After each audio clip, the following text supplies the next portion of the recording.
In this video, we are taking a look at the Skechers Razor lineup. Hey, what is up everyone and welcome back to 40 Runs. How are we all doing, people? This is part 3 of our mini Skechers takeover this week. Have I converted you yet? Or are you waiting for this video? Or maybe you was already a Skechers fan. Let me know in the comments. Maybe you're Jamie Redknapp and you're paid by Skechers and you're watching this. Let me know, Jamie, how'd you find the video? Have you subscribed to 40 Runs? Right, so I thought this would be a cool one to finish off the week. And that's a sort of bit of an overview of the current Razor lineup. Just as a heads up, these shoes were sent to me by Skechers.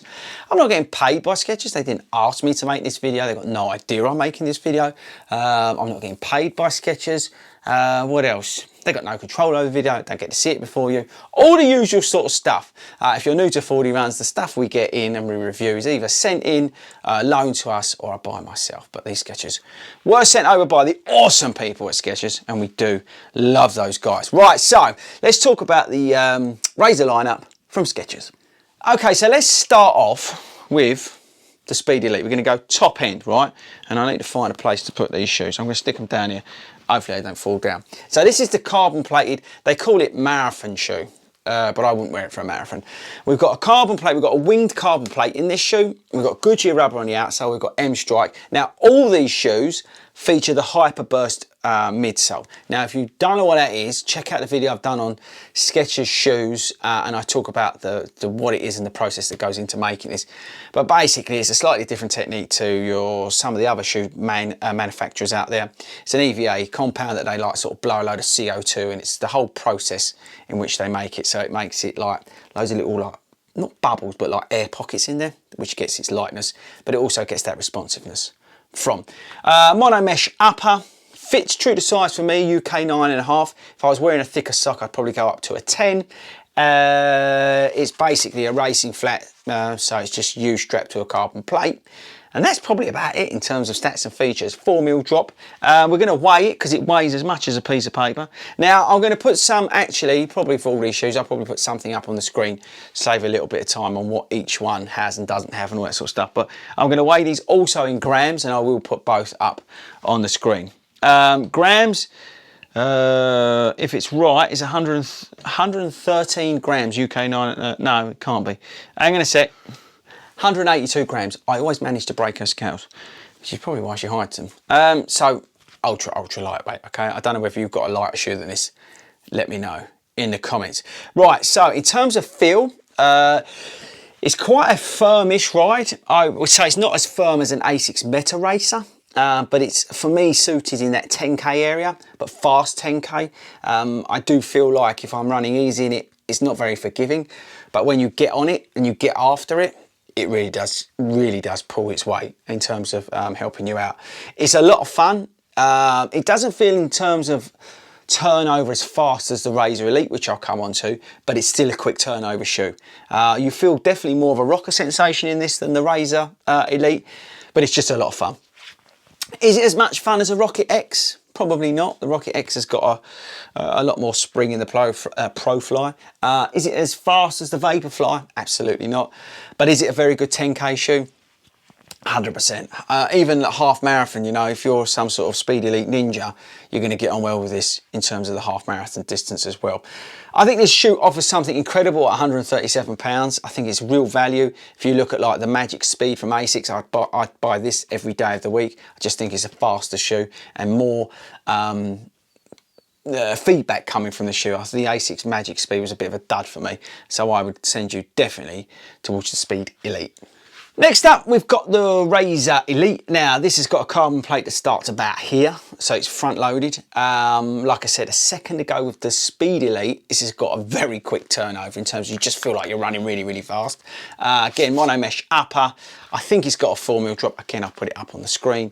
We've got Goodyear rubber. Missing a medial post here in terms of medial section, shouldn't say post because you'll think it's a stability shoe, but there's decent enough traction on it. Again, watch your sizing on all these shoes. It does cut in, so just be mindful of that. The laces are thin, and minimalistic on this shoe.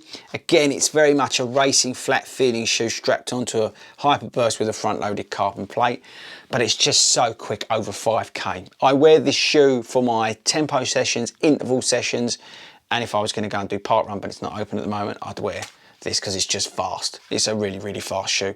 Weight, because we've got Mrs. Ford's scales here, which I broke on the Speed Elite. And again, grams, people, 170 grams, which is nothing. It's like as much as a piece of paper. It's a great shoe, lot of fun, but I think limited to that sort of 5k area. Right, so next up we've got the 3 Plus now. This is the updated version of my old favourite that got me into Skechers originally, which was the Razor. We've got, again, Hyperburst midsole on this. We've got a monomesh and polyester knit combo upper on this shoe. The lacing's definitely more traditional on this shoe than the others, where they're sort of stripped down for racing. There's more structure in the heel counter with a lot more foam and padding, and in the tongue a little bit more. Getting Goodyear rubber on the outsole. These are my new pair. These have not been running yet. I've got about 3 pairs of these. But yeah, these are my new pairs. I can't wait to get these out later on in the year. We've got the insole that doesn't come out. What else? What else? Again, I find these fit true to size for me, but if you've got a slightly wide foot, just watch that. I think they look awesome. Now, this for me is a daily trainer.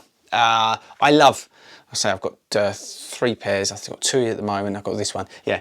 I love just using these as a daily trainer. Just, you know, eating up miles. It is a firmer ride than you probably expect from some of your daily trainers out there, but I do like a firm ride. It sits in that sort of Evo ride area for me, which is where the shoe comes in, but I do like it. It's a lot of fun. You can work through your paces in the shoe and it will give you everything you need. Because it's so light, and actually we'll do the weight, you can really get it going. 208 grams.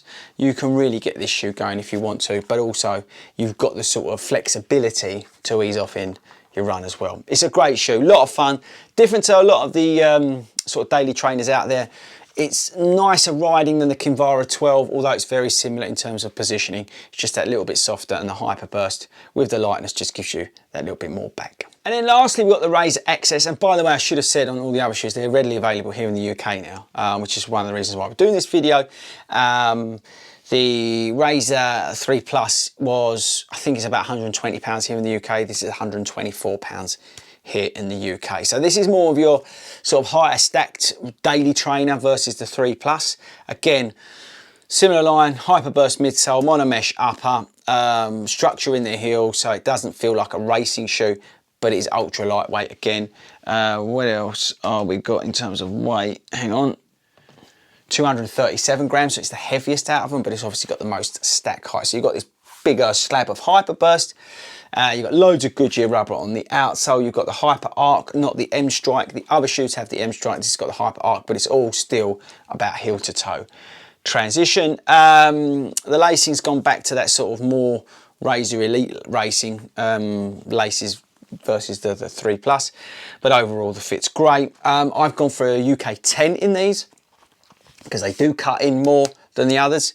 They are a pinch too big, I would say, but I like that because I wear a thicker sock on my Easy Miles, a twin skin sock on those Easy Miles, so I don't have any problems with that. So net it's the same. I don't have any problems with heel slippage as well with the additional size, but you can see where I sort of a little bit too big for them, and it's sort of coming up there.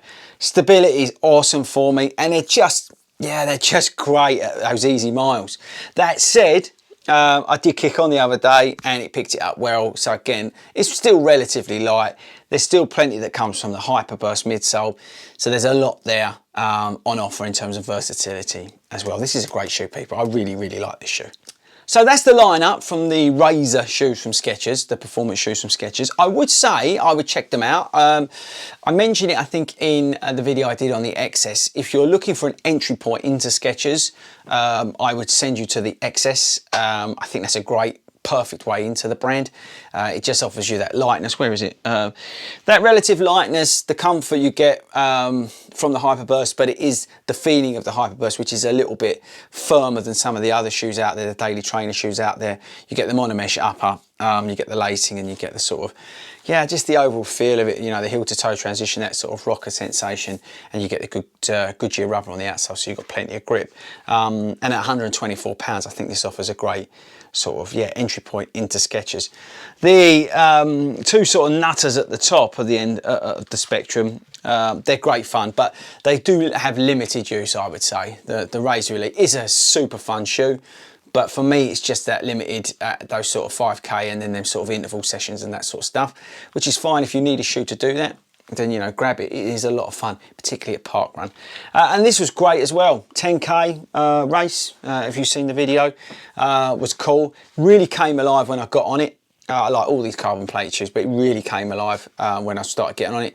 At cruise control, it wasn't the most, I was going to say most forgiving, but it wasn't the softest ride. You know, you could cruise along in a pair of Saucony speeds and be a lot more comfortable. But when you went after it, it really went, it really lit up and sent you on your way. So yeah, I think for a 10K, if you're looking for something different away from, say, the Nikes of this world or Asics, this is definitely a way to go. And it is ultra lightweight, people. Under 7 ounces is super lightweight, and you've got enough Goodyear rubber on there. Like I said in the video I did for the shoe, it was slippery out there because we had rain before that 10K event, and it held on just right. So there you go, people. That's a sort of overview of the Razor lineup. I hope that was useful. Let me know in the comments. We've got some other shoes coming on the channel from Skechers. I know they've got the GORun 9 or 8 or whatever it is, and they've got some other shoes coming out as well.